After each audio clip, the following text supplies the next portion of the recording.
ሰላም ሰላም ጤና ይስጥልን ውድ የጋት ሚዲያ ቤተሰቦች እንደያላችሁበት ሀገር የሰዓት አቆጣጠር እንደምን አላችሁ እንደምን ቆያችሁ ኢትዮጵያ ውስጥ ናችሁ የፕሮግራም ለምትከታተሉ ውድ ቤተሰቦቼ እንደምን ዋላችሁ ማለት ፈልጋለሁ ለተማክሰኞ ሚያዝያ 6 2018 በኢትዮጵያ ዘመን አቆጣጠር የጋት የውሎ አጫጭር መረጃዎች ከዚህ እንደሚከተለው ወደ እናንተ አደርሳለሁ ዘወትር እንደምታደርጉት ላይክ አድርጉ እናንተ ላይክ ስታደርጉ ተደራሽነታችን እየጨመረ ይሄዳል ሐሳብ አስተያየት አካፍሉ የጋት ሚዲያ ሜምበር ሁኑ በሱፐር ቻት በሱፐር ታንክስ ደግፉ ጋት ሚዲያ ቤተሰቦቻችን እያደጉ እንዲሄዱ የጋት ሚዲያ አምባሳደሮቹ ናችሁ ሰብስክራይብ እንዲያደርጉ ከነወስንነቱም የድምጽ የብርሃን ሰውን ከነዛውስነቱም አባል እንዲሆኑ ሎቢ የማድረግ መልካሙን ነገር የመናገር የዘወትር ተግባራችሁን አትርሱ ከምንም በላይ ደግሞ አብራችሁ ስለምትሆኑ እጅግ አድርጌ አመሰግናለሁ የተወሰነ ሰዓታችሁን ታውሱ ይዘን በክብር እየጠየቅኩኝ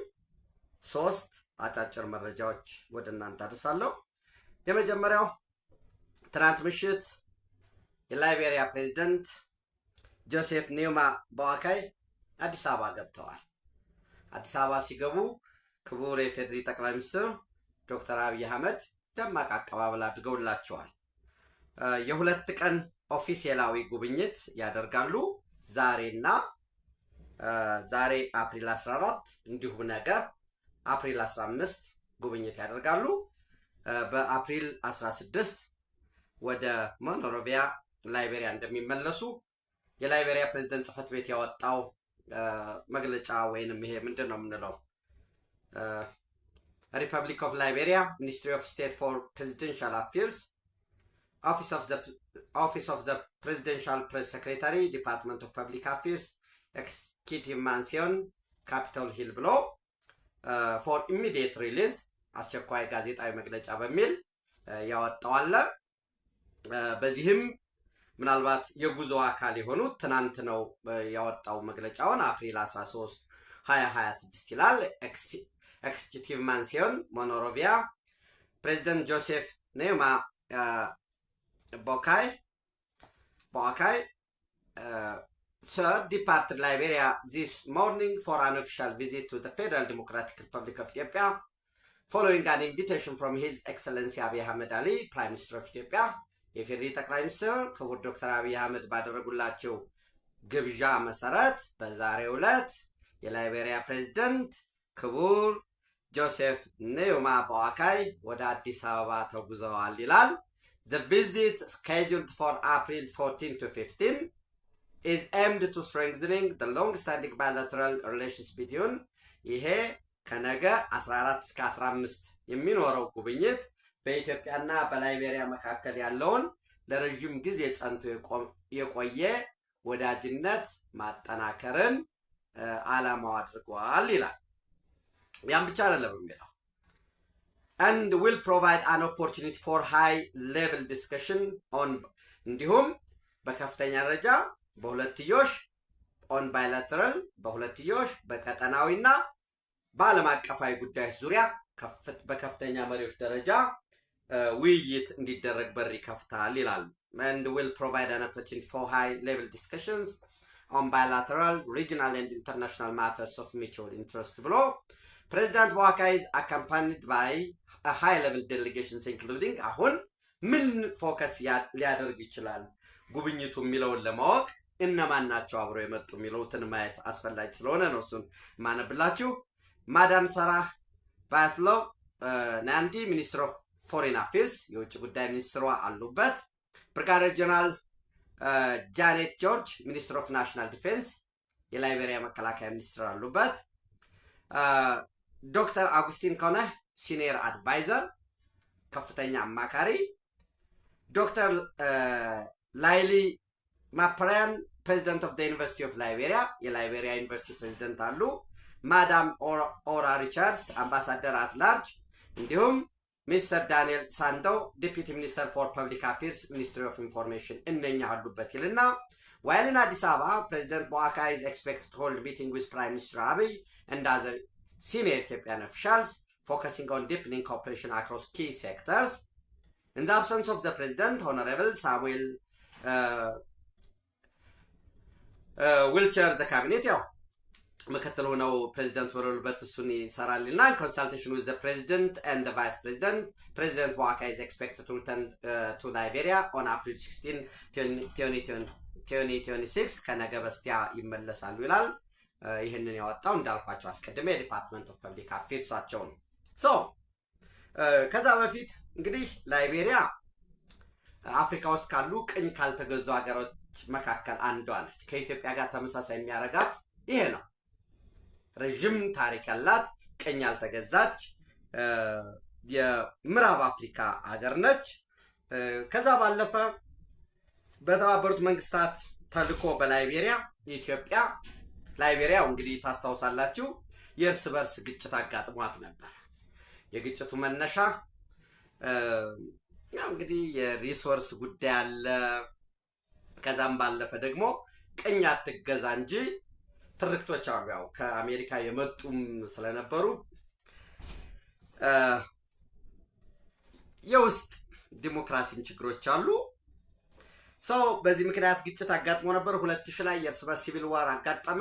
እሱን ለመፍታት ተልኮ ሲደራጅ ልክ ከዚህ በፊት ታስታውሳላችሁ ከቀናት በፊት የብሩንዲ ፕሬዝዳንት ኤቨረስቲ ዳይሽሚዬ አዲስ አበባ ኢትዮጵያ ነበሩ።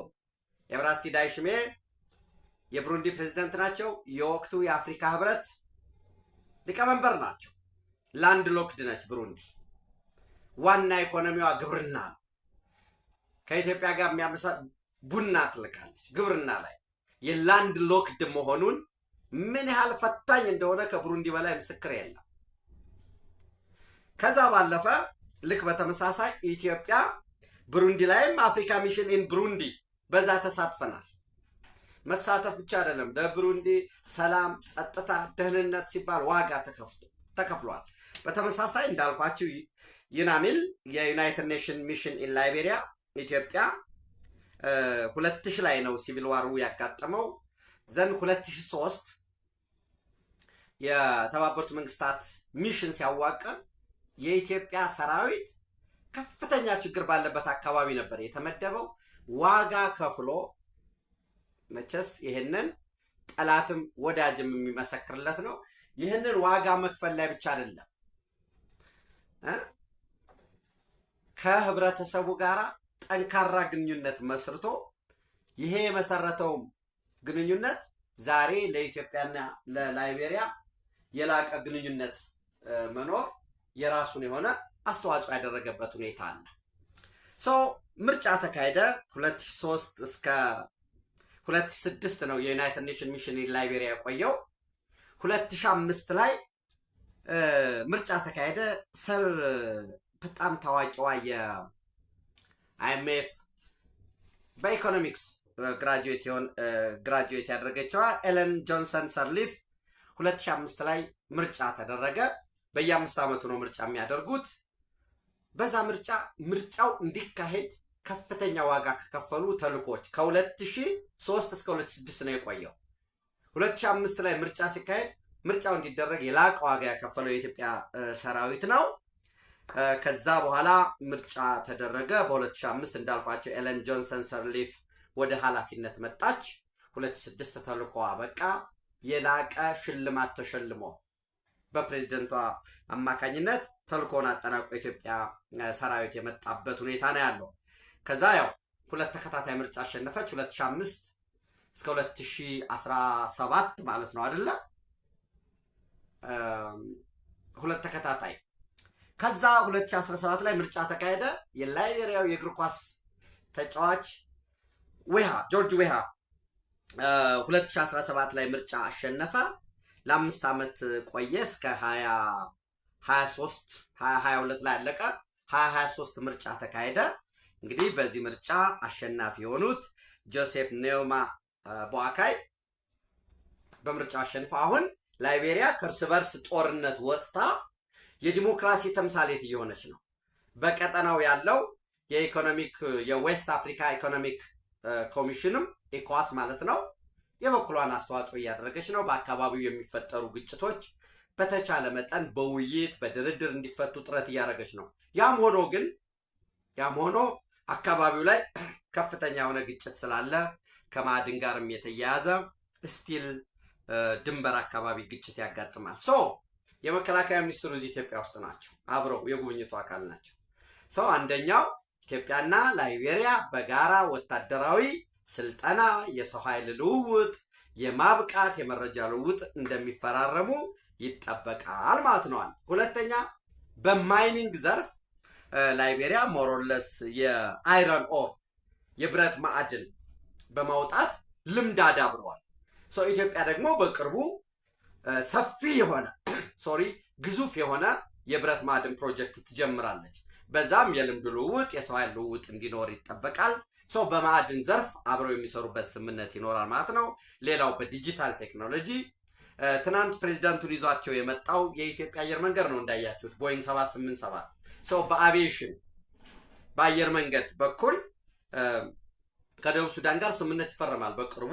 በተመሳሳይ በጋራ ለመስራት በአቪዬሽን ዘርፉ አቪዬሽን ሲባል በቱሪዝም ዘርፍ አብሮ ለመስራት በንግድ እንዲሁም በትምህርት የላይቤሪያ ፕሬዝዳንት አብረው የጉብኝት አካል ሲሆኑ ሌላ ምንም ማሰብ የለባቸውም። በባህልና በትምህርት ዘርፍ አብረው ለመስራት ስምምነት ያደርጋሉ። ሌሎች ደግሞ እንግዲህ የፖለቲካ ጉዳዮች አሉ። በአፍሪካ ጉዳይ፣ በዓለም አቀፍ ጉዳይ በሚኖሩ ውይይቶች ላይ በጋራ የኢትዮጵያን ድምፅ በሚያሰሙበት እኛም የላይቤሪያን ድምፅ በምናሰማበት የአፍሪካ ህብረት ሞሮለስ መዋቅራዊ ሪፎርም እንዲያመጣ ከህብረቱ ባለፈ ደግሞ አፍሪካ በጸጥታው ምክር ቤት ቦታ እንዲኖረው ግዙፍ የሆነ የኢንቨስትመንት ፋይናንስ እንዲመደብ ይሄ አንፌር የሆነውን ዓለም በማስተካከል ረገድ የጋራ ድምፅ በሚሰማበት ስምምነት ለማድረግ ስምምነት ያደርጋሉ። የኢትዮጵያ የባህር በር ጥያቄ አለ። በዛ ጥያቄም ላይቤሪያ አስተዋጽኦ እንድታደርግ ይጠበቃል። እንዳልኳችሁ በነገራችን ላይ ላይቤሪያ ቀደም ብሎ የባህር ኃይል ነበራቸው እና ያ የባህር ኃይል በርስ በርስ ጦርነቱ የፈረሰበት ሁኔታ ነው ያለው። ከዛ 2010 ላይ አስቀድሜ ብያቸዋለሁ 2005 እስከ 2017 ኤለን ጆንሰን ሰርሊፍ ፕሬዚደንቱን ባገለገለችበት ዘመን በአሜሪካ መንግስት ትብብር ባህር ኃይልም ባይሆን የአትላንቲክ ኦሽን ተዋሳይ ናቸው። በዛ ኮስት ጋርድ ምንድን ነው ይሄ የባህር ጠረፍን የሚጠብቅ ኃይል አቋቁመዋል። ስሙ ማን ነበር የሚሉት መሰላችሁ? ጀስት ሌት ሚ ቼክ ማይ ኖትቡክ ካልቸር የላይቤሪያን ናሽናል ኮስት ጋርድ ነው የሚሉት ኤልሲኤ ላይቤሪያን ናሽናል ኮስት ጋርድ። ኔቪ የላቸውም። ኢትዮጵያ ደግሞ ኔቪ ለማቋቋም ጥረት ላይ ነው ያለችው። በዚህ ረገድ አጠቃላይ መከላከያ ስምምነት ይፈራረማሉ። ጀስት ትረስት ሚ እሱን መከላከያ ሚኒስትሩ ሲመጡ ሌላ አይደለም። በካልቸር የትምህርት ሚኒስትሩ፣ የፐብሊክ አፌርስ፣ በዲጂታላይዜሽን፣ ማይኒንግ እነዚህ አግሪመንቶች ይጠበቃሉ። አስቀድሜ ያልኳቸው የሁለትዮሽ የቀጠናዊና ዓለም አቀፋዊ ጉዳዮች ላይ በጋራ ድምፅ በሚያሰቡበት ደረጃ ውይይት ይኖራልና የኢትዮጵያ ባህር ኃይል ከላይቤሪያ ባህር ኃይል ጋራ ምንም እንኳ ባይኖራቸው በጋራ ቢልዳፕ በሚደረግበት ረገድ የልምድ ልውውጥ የሚደረግበት ይኖራል ማለት ነው። ድሮ እኛ ሰላማቸውን ለማረጋገጥ ዋጋ ከፍለዋል ኢትዮጵያውያን ለላይቤሪያም። ኦፍኮርስ ኢትዮጵያ ያልከፈለችበት ማን አለ? ለሁሉ በእያንዳንዱ የሰላም ተልእኮ ውስጥ ነበር፣ አለን፣ ወደፊትም እንኖራለን። የኢትዮጵያ ብልጽግና፣ እድገት፣ ኢኮኖሚያዊ መሻሻል ለሌሎችም ብርሃን ነው የሚሆነው። ልክ ማማ ላይ ያለ ብርሃን በዙሪያው ላለው ሁሉ እንደሚያገለግለው የኢትዮጵያ ማደግ በኋላ ቀር እሳቤ ለሚኖሩ ካልሆነ በቀር ኢትዮጵያ ብታደግ ሁሉም ያድጋል። ተያይዞ ነው የሚያድገው። እነሱም በሚረዱን መልኩ አንዳንድ ጊዜ የተለመደው እንደምታውቁት ዲፕሎማሲ ማለት ከአውሮፓ ጋራ ዲፕሎማሲ ከኤዥያ ጋራ በተለይ እነዚህ ታይገር ኢኮኖሚ ካላቸው ጋራ ዲፕሎማሲ ማለት ከአሜሪካ ጋር ያ ብቻም አይደለም።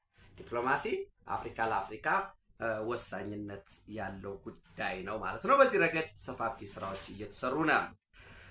ይሄንን ካልኳችሁ ትናንት በጋት ዕለታዊ ምሽት ላይ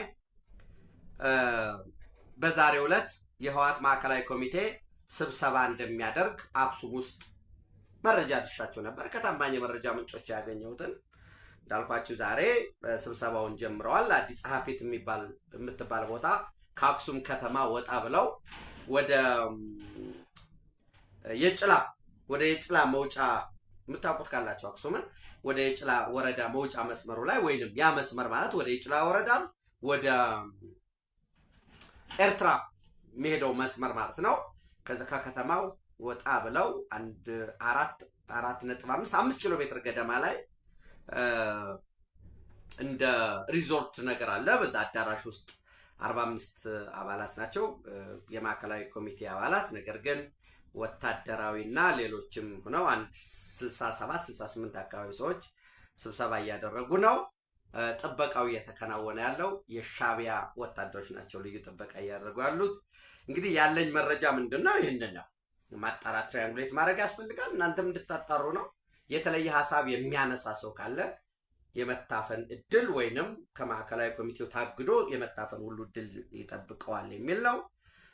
አጀንዳው ሌላ አይደለም። አንደኛ የሌፍትናንት ጀነራል ታደሰ ወረደ በፌዴራል መንግስት የተራዘመላቸውን 1 ዓመት አንቀበልም የሚል ውሳኔ ማሳለፍ ነው።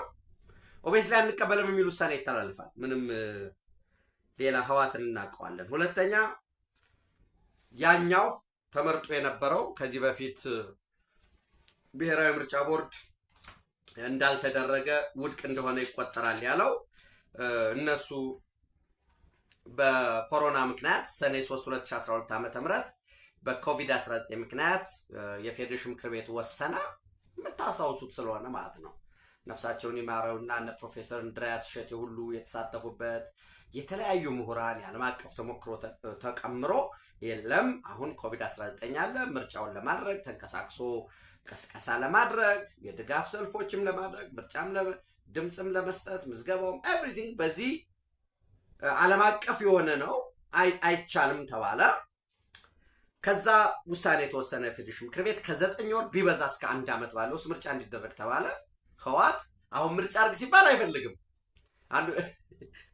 አይደረግም ምርጫ ይላል። ምክንያት አያጣም ህወሓት። አንዱ ምክንያቱ ምንድነው የሚለው እንደ ህወሓት እኛ ሳይመለስልን እኛ ሳንመዘገብ ይላል። ወይ ተመዝግበሃል ብትለው ደግሞ ህወሓት ምን ይላል? ተመዛበልቲ ምንድነው ተፈናቃዮች መለሱ። ኦኬ ተፈናቃዮችን ተመልሰዋል ብትለው ደግሞ ምን ይላል? የትግራይ የግዛት አንድነትና ሉዓላዊነት ይረጋገጥ። እንዲው በቃ አሁንም ኤክስትሪም ሂዱ ለህወሓት በቃ ተመልሷል። አስቀድሞ በነበረው ከጦርነቱ በፊት የነበረው መዋቅር ተመልሷል ብትለው ኦኬ ተመለሳ፣ የጦርነቱ ካሳ ይሰጠኝ ይላል። በቃ አደረጋችሁለት ልበላችሁ። አሁን ተሰጠው ካሳ። የህወሓት ጥያቄ አያልቅም። ለምን? የበላይነት የለመደ አካል እኩልነትን አምኖ አይቀበልም። የህወሓት ጥያቄ ምንድነው? አንዴ ዘመነ ያለው ነው። ምንጅርጅር ንግርግር ምንድነው ድንግርግር የሚባል ነገር እኛ አንፈልግም። የሆነ ቦታ ይጥሩንና 4 ኪሎ ቁልፍ ያስረክቡን ያለው ነው የዘመነ ቃሴ። አይ ቲንክ ዘመነ አስመራ እንዳለ መረጃ አለኝ። ያጥሩት እናንተ ከዚህ በላይ አስመራ እዚህ ቦታ እዚህ ከነከሌ ጋር ምናምን ልላቸው አልችልም። አስመራ ነው ያለው እና ልክ እንደዚህ 4 ኪሎ ብታስገባው ደግሞ አሁንም በቃ የበላይነት ለምዷል። ሲመጣ የመጣው ምን ብሎ ነው የመጣው? የትግራይ ህዝብን ከጭቆና ለማውጣት ነው ብሎ ነው የመጣው። ዌልስ ፋይን ከመጣ በኋላ ውስጥ ላይ ግን ምን አለ? አሁንም አካባቢ አለ። አሁን እዛ ዝርዝር ውስጥ መግባት ጽንፈኞች ጋር ያለውም አሁን እዚህ የአማራ ፋኖ ብሔራዊ ንቅናቄ በቃ አለቀ፣ የአማራ ህዝብ በ40 ዓመት አምጦ የወለደው ታሪካዊ ድርጅት ይልሃል። ጥሩ ምዕራብ ጎጃም ምስራቅ ጎጃም እያለ እየተዋጋ ነው። ከዛ ምዕራብ ደግሞ ስትሄድ ደግሞ የለም አዴት ደጋዳሞት ቋሪት ፈረስ ቤት ይላል። ደግሞ እንደ ቆላ ደጋዳሞት ይላል እንደገና። በዛ ሸዋ ደግሞ ትመጣ እንዴ 18 ነው 26 አመራር ተመርጧል። 18 የዚህ አካባቢ ነው። እኛ እዚህ ምን አለን? ለሞት ነው እንዴ የምትፈልጉን? ዞር በል እያለ ነው። ተመሳሳይ ወሎ እንደዛ ነው። ተመሳሳይ ጎንደር እንደዛ ነው። የጎንደር ፋኖ አንዱ ነው አለ ወዘተረፈ የጎንደር ጠቅላይ ግዛት ዝነከሌ ዮሐንስ ንጉሱ ብዙ ነው ጉዳዩ። ለምን የህዝብ ጥያቄ ተይዞ አይደለም የተነሳው፣ ማስክ ነው። የተለያየ ኢንተረስት ይዞ በዛ ውስጥ ዋኝቼ ጥቅሜን አስጠብቃለሁ ብሎ በሃይማኖት የከሰረው የባንክ ብድር ያለበት የአውራጃ ስልጣን የሚፈልገው እነከሌን ይህን ላስወግድ እንጂ ደግሞ ይሄ ቀላል ነው ያለው። አይ እውነት ነው። የአማራ ህዝብማ ጥያቄዎች አለው። ጥያቄ የኦሮሞ ህዝብ ጥያቄ አለው። የትግራይ ጥያቄ አለው። የሶማሌው፣ የደቡብ፣ የወላይታ ማን ነው ጥያቄ የሌለው ህዝብ እዚህ ሀገር ላይ? አንተ ጥያቄ አለ፣ እኔ ጥያቄ አለ። ከዛ የኛ ሰብሰብ ስንል ደግሞ ቡድን እንሆናለን። ወደ ብሔርም ውሰደው ወደም ጥያቄ የሌለው የለም። እንግዲህ ምናልባት ሰው ሲሞት ብቻ ነው ጥያቄ ሊያቆም የሚችለው እንጂ መንገድ የጠየቀ መንገድ ብሰራለት የአውሮፕላን ማረፊያ ይላል። የአውሮፕላን ማረፊያ ብሰራ እንደ የአውሮፕላን ማረፊያው እኮ ዓለም አቀፍ በረራ ይጀመር ይላል። እና ጥያቄ ዲማንዲንግ ሶሳይቲ ነው፣ ጥያቄ አያልቅ። ነገር ግን በታጣቂዎች ውስጥ በአማራ ጽንፈኛ ታጣቂ ውስጥ ሸር የለውም አማራ። ይልቁኑ ኤርትራ ሸር አለው፣ ሻዕቢያ ሸር አለው፣ የከሰረው የሃይማኖቱ የከሰረው ፖለቲከኛው ኢቭን በመንግስት መዋቅር ውስጥ ያሉ ጥገኞች ሸር አላቸው። እዛ ያዘዛሉ፣ እንዲያርጉ እንደዚህ አቀሌ እኮ አላሰራናል ወዘተረፈ ይላሉ። እና ንግባኬ በጥንተ ነገር እንዴ ያ ይመለስ።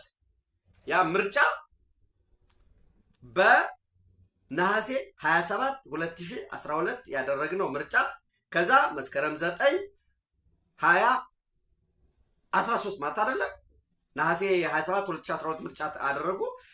መስከረም 9 የተደረገው ምርጫ በዛ 6ኛ ዓመት አንደኛ መደበኛ ጉባኤ አድርገናል። በዚህም ዶክተር ደብረጽዮን ገብረ ሚካኤል ርዕሰ መስተዳድር ሆኗል። አቶ ሩፋኤል ሸፍረን አፈ ጉባኤ ነው። ወይዘሮ ዘይነብ አብዱልለጢፍ ምክትል አፈ ጉባኤ ናቸው። ያ ይመለስ ምን ማለት ነው? ለመልኩ ደስ ይልመለስ እያለ ነው። ያ ነገር 5 ዓመት እኮ ኤክስፓየር አድርጓል። ፕሪቶሪያ ስምምነት ላይ እኮ በስምምነቱ ያ ምርጫ ውድቅ መሆኑን አምናችሁ ብሔራዊ ምርጫ ቦርድ ታዛቢ የሆኑበት ምርጫ ሊካሄድ እኮ ተስማምታችኋል። የለም ፕሪቶሪያ ስምምነትማ ፌዴራል መንግስት በራሱ ጊዜ ጥሶታል፣ እኛ በተጣሳ እንገባ እና ያ እኮ 5 ዓመት አልፎታል ምናምን። ጊዜው እንዴት ነው? ከዜሮ ልጀመር ነው ወይ? ያኔ እኮ እንዲህ ብለህ ነው። አይሰማም። ለምን የሚፈልገው አጀንዳ መሆን ነው። የፌዴራል መንግስት አጀንዳ እንዲያረገው፣ የትግራይ ህዝብ አጀንዳ እንዲያረገው፣ ክልሎች አጀንዳ እንዲያረጉት፣ ቀጠናዊ አጀንዳ መሆን፣ ዓለም አቀፋዊ አጀንዳ መሆን። ከዛኛም ህዋት እንዲህ ብሎ ደብረጽዮን እንዲህ አለ ወዘተረፈ እያልክ ስናወራስ አሁን አለማውራት ደግሞ አትችልም። ምን አለው? ሪሶርስ አለው፣ ኮኔክሽን አለው፣ በመንግስት መዋቅር ውስጥ ይገኛለሁ። ያዘነ የዲሞክራሲ ምናምን እየመሰለ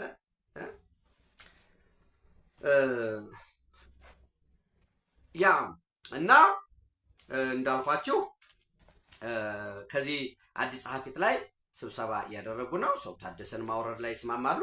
ታደሰ ይውረድ ብቻ ሳይሆን በቃ የተራዘመውን መንገድ አንቀበልም ነው የሚል። ካልተቀበል ጋር ታደሰን አትቀበልም ማለት ነው። ፕሪቶሪያ ስምምነት ተጥሷል የሚል ይመጣል።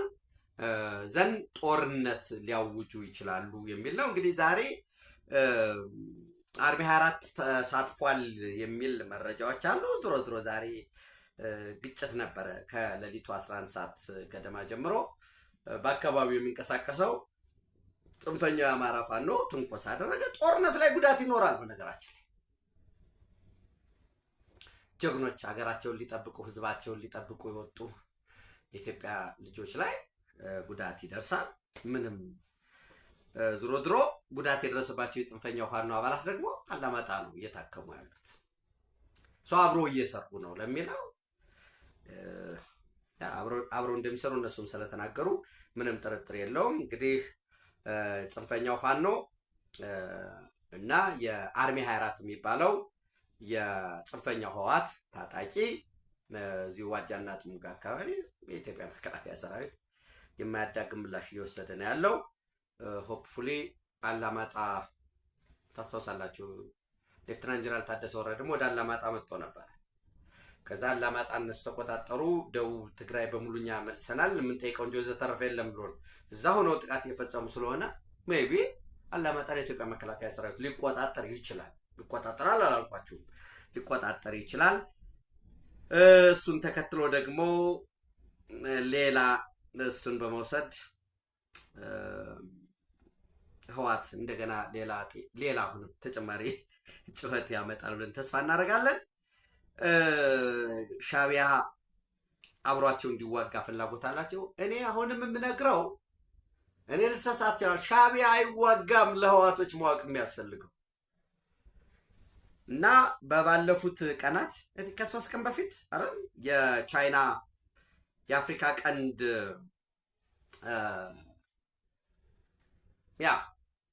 በቻይና የአፍሪካ ቀንድ ልዩ ልዑክ ከኢሳያስ አፈወርቂ ጋር ተወያይቶ ነበር።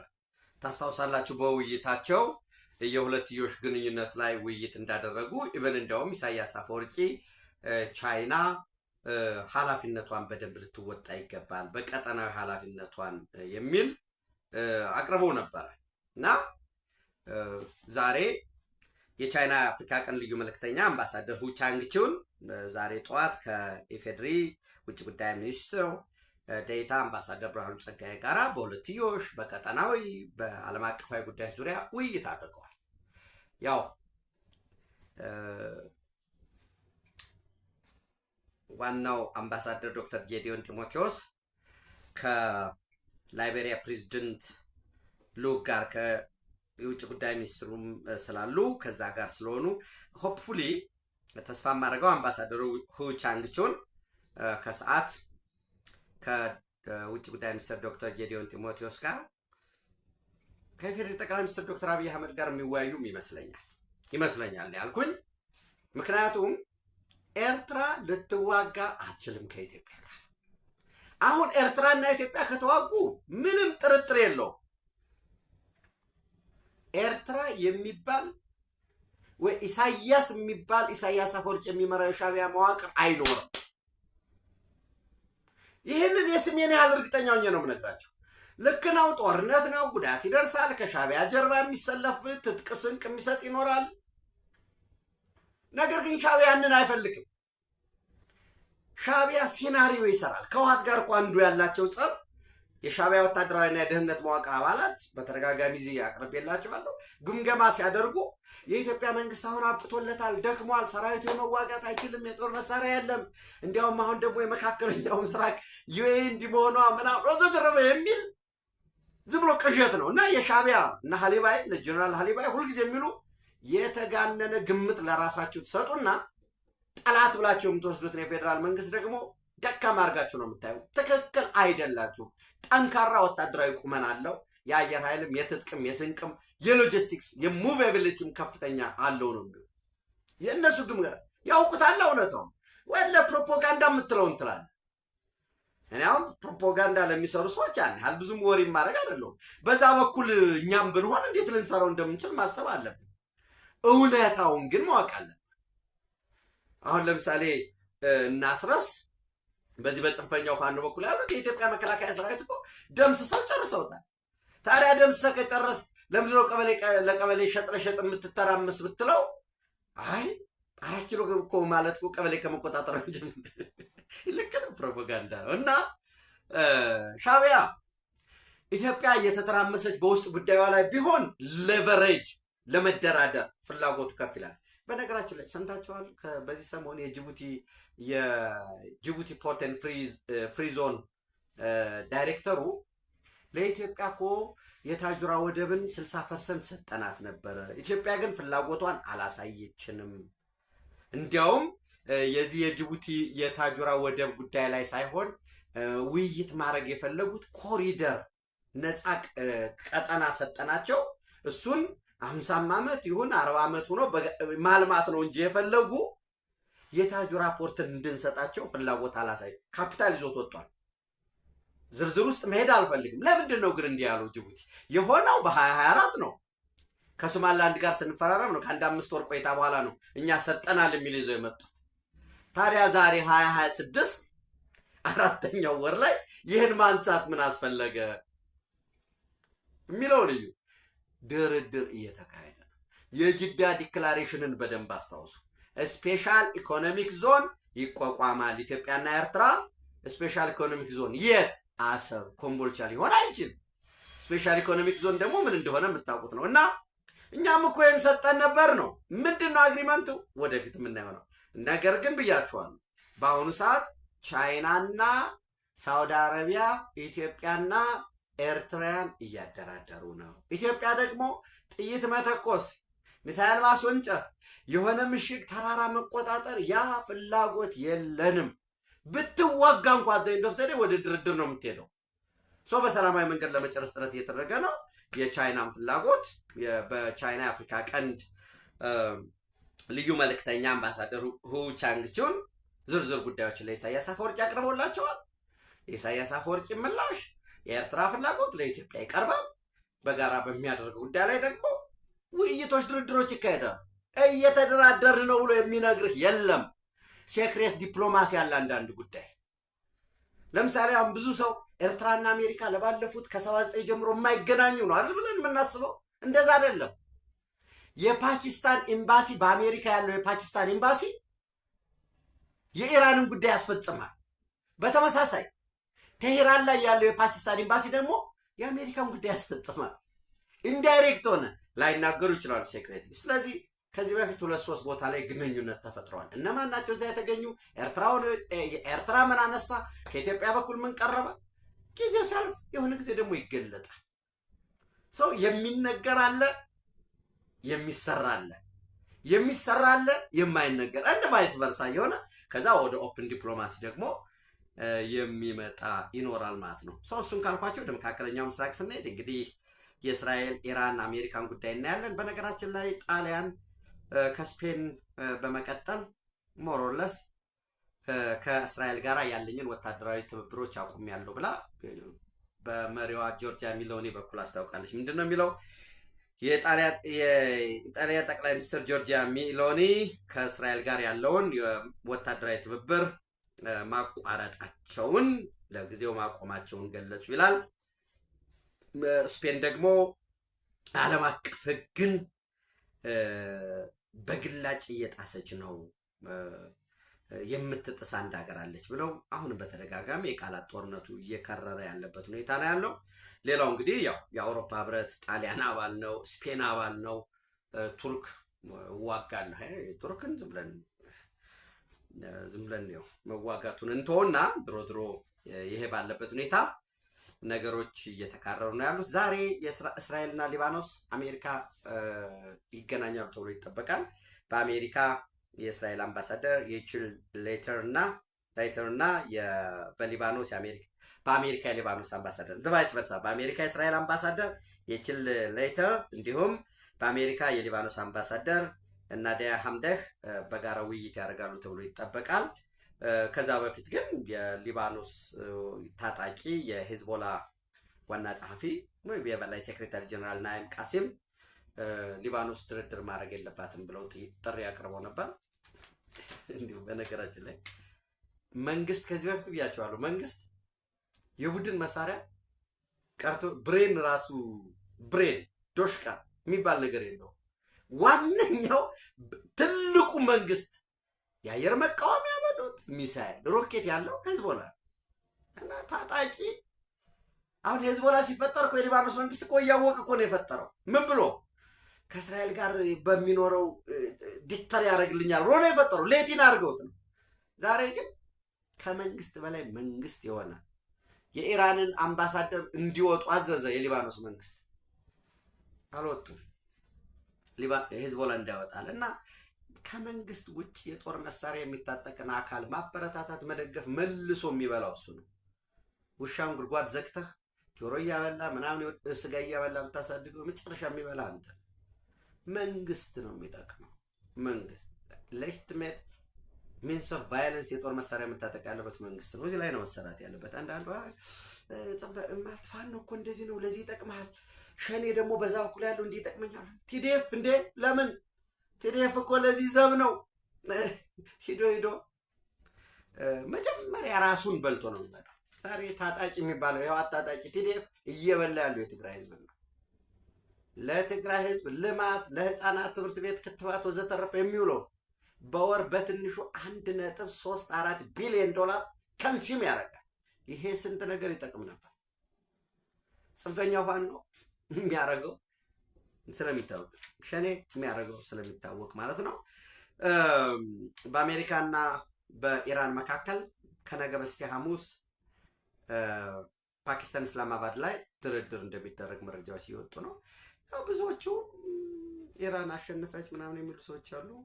አብረን የምናየው ነው የሚሆነው። ድሮ በዚህ ጦርነት ከ80% በላይ የሆኑ የኢራን የጋዝና የነዳጅ ዘይት ማውጫ ማከማቻ ጉድጓዶች ፕሮሰስ የሚደረጉት ጥቃት እንደደረሰባቸው መረጃዎች ወጥተዋል። እኔ አይደለሁም እንደዚህ ያልኩኝ። ምንድነው የሚለው more than 80% of gas and oil facilities including production sites, terminals and refineries have been damaged in the war on Iran.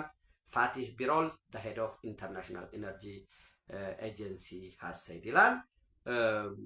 Associated Press ደግሞ ዛሬ ጠዋት ያወጣው መረጃ new round of negotiations between US and Iran will be held on Thursday የሚል አለ። በዚያ በድርድር ላይ 5 ዓመት ላለማበልጽግ፣ በነገራችን ላይ 5 ዓመት ላለማበልጽግ የሚለው በባራክ ኦባማ ዘመን በነበረው ስምምነት 20 ዓመት ላታበለጽግ ነው ስምምነት የነበረው። ከዛ የበለጸገውን ደግሞ ወደ ኋላ እንመልሳለን የሚላል። አሜሪካኖች መውሰድ ይፈልጋሉ። የሆርሙዝ ላይ ባለው ኢራን እዘጋለሁ ስትል ነበር። መዝጋትማ እኛ ምን ዘጋለን የሚላል። አንዳንዶቹ ከየራሱ ኢንተረስት ነው የሚያወጣው። የቻይና እንዲሆነው ዘተረፈ ይላል። ያው እኛ ሀገር ነው እንደዚህ አይነቱ። እኛ ሀገር ላይ ብቻ አይደለም በነገራችን ላይ ሌላውም ዓለም ይሄ ሪሊጂየስ ናሽናሊዝሙም ስላለ ብዙ የሚጻፉ ነገሮች አሉ። ሰላም ነው የሚበጀው። ከዚህ በፊት የየመኑ ሀውቲ እንዲሁ ዝም ብሎ አይደለም የሚንቀሳቀሱ፣ ከጀርባው አለው ብያቸው ነበር። ይኸው ጸጥ ብሏል። አሁን ያው አንዳንዶቹ የሚደግፈው ኢራን ማድረስ ስላልቻለ የጦር መሳሪያም የፋይናንስ ድጋፍ ማድረግ ከኢራን በላይ ሌሎች የሚደግፉት ነበሩ። ያንን ለማወቅ ሰሜን የመን እና ደቡብ የመን፣ ሰሜን የመን ሰና መቀመጫ አድርገው ደቡብ የመን ኤደን ከእንግሊዝ ጋር የነበረው እነዚህ ሁለቱ አንዱን በ1991 እንደ ፈረንጆች አቆጣጠር አንድ ከመሆናቸው በፊት ሰሜን የመን የማን ቅኝ ተገዥ ነበር በታሪኩ ማን ይመስላል? እሱን ስናየው ነው የፖለቲካል ኢኮኖሚውን፣ ሂስትሪውን፣ ዲሞግራፊውን ያለውን ስናይ ብዙ ትምህርት ልናገኝበት የምንችለውን መረጃዎችንም ዝም ብሎ በጥሬው ከሌንዲ ነው የሚል መረጃ ወይም ኢቨንት ከማድረግ ባለፈ ኢቨንት አናሊሲስ ወሳኝ ነው የሚል እምነት አለኝ። ኢትዮጵያ በክብር ለዘላለም ትኑር። ለሌሎች እንዲደርስ ሸር አድርጉ፣ ላይክ አድርጉ፣ ሀሳብ አስተያየት አካፍሉ። የጋት ሚዲያ ሜምበር ሁኑ። የጠራ መረጃ ከዛም ከዚህ ብለን ተፍተፍ ብለን እንድናወጣ ወጪ ኮስት ሸር እንደራረግ። በሱፐር ቻት በሱፐር ታንክስ ደግፉ። በጋት ዕለታዊ ምሽት ተጨማሪ መረጃዎችን አመጣለሁ። ሆፕፉሊ የላይቤሪያ ፕሬዝዳንት ጆሴፍ ኒውማ በዋካይ በአድዋ ሙዚየም ተገኝተው የአበባ ጉንጉን እንደሚያስቀምጡ ተስፋ አድርጋለሁ። በክብርት አዳነች አቤቤ በአዲስ አበባ ከተማ ከንቲባ አስተባባሪነት ሌሎችንም የልማት ስራዎችን እንደሚጎበኙ ተስፋ አድርጋለሁ። የክብር የራት ግብዣ ይደረግላቸዋል እና ሌሎችንም ያሉ ኢቨንቶችን መረጃ ማስረጃዎችን ሰብስበን ወደ እናንተ እናደርሳለን። በተለይ ከዚህ ከግጭቱ አንጻር በዚህ በቆቦ በኩል ያለውንም መረጃ እንሰበስባለን። ታንኪዩ